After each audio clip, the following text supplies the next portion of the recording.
Hello aspirants, welcome to my channel. இன்றைக்கி என்ன video பார்க்க போகிறோன்னா, என்னோட RRB group D 2025 raw score என்னன்னு பார்க்க போகிறோம். நான் ஏற்கனவே என்னோடய சேனலில் RRB group D exam experience and நான் என்னென்ன மெட்டீரியல் ஃபாலோ பண்ணின்றது போட்டிருக்கேன். பிகினர்ஸ்க்கு ரொம்ப யூஸ்ஃபுல்லாக இருக்கும்னு நினைக்கிறேன், அவங்க பாருங்கள். இது என்னோடய first RRB group D exam வந்து 1 மந்த்துக்கு மேலேயே கண்டக்ட் பண்ணாங்க. ஆனால் எனக்கு ஸ்டார்டிங்லேயே எக்ஸாம் வந்துருச்சு. டிசம்பர் 1 வந்துருச்சு. எனக்கு டிசம்பர் 1 3rd ஷிஃப்ட் வந்துருந்துச்சு.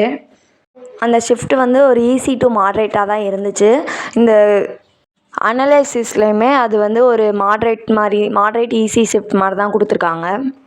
நான் சென்னை ஜோனுக்கு தான் அப்ளை பண்ணியிருந்தேன். எனக்கு ஸ்கோர் எவ்வளோ வருதுன்னா 68.04 ஸ்கோர் வருது. என்னோடய அட்டெம்ப்ட் 84 அட்டன் பண்ணியிருந்தேன். 72 கரெக்டாக இருந்துச்சு, 12 ராங் ஆயிடுச்சு. ஸோ அந்த மைனஸ் போக 68.04 ரா ஸ்கோர் வந்திருக்கு.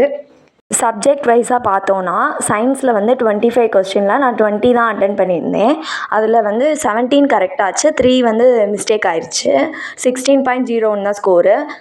மேக்ஸில் 23 அட்டன் பண்ணியிருந்தேன். 20 கரெக்டு, 3 ராங் ஆயிடுச்சு. ஜென்ரல் இன்டெலிஜென்ஸ் ரீசனிங்கில் 30 அட்டன் பண்ணியிருந்தேன். அதுலேயும் 27 கரெக்டு, 3 ராங்கு. ஜென்ரல் அவேர்னஸ் அடுத்து இந்த தடவை ஃபுல்லாக அதில் கரண்ட் அஃபேர்ஸ் தான் வந்துருந்துச்சு. அது 20ல் 11 அட்டன் பண்ணியிருந்தேன். 8 கரெக்டு, 3 தப்பு. டோட்டலாக எல்லா சப்ஜெக்ட்லேயுமே 3 ராங் ஆயிடுச்சு. மொத்தம் 12 ஆயிடுச்சு. இந்த 12 கொஸ்டினுக்கு 0.3 மாதிரி மைனஸ் ஆயிடுச்சு. குரூப் டியில் இதுதான் என்னோடய ஃபஸ்ட் அட்டெம்ப்ட்னால கட் ஆஃப் எவ்வளோ வரும்னு தெரியலை. அண்ட் ஃபிசிக்கலுக்கு ப்ரிப்பேர் பண்ணலாமா வேணாமான்னு தெரியலை. இந்த ஸ்கோருக்கு ஓபிசி கேட்டகரிக்கு ஃபிசிக்கல் பண்ணலாமா வேணாமான்னு கமெண்ட் பண்ணுங்கள் தெரிஞ்சவங்க. அண்ட் உங்களுக்கு மெட்டீரியலோட டீட்டெயில்டு வீடியோ வேணும்னாலும் கமெண்ட் பண்ணுங்கள். தேங்க்யூ. சேனலை மறக்காமல் சப்ஸ்கிரைப் பண்ணுங்கள்.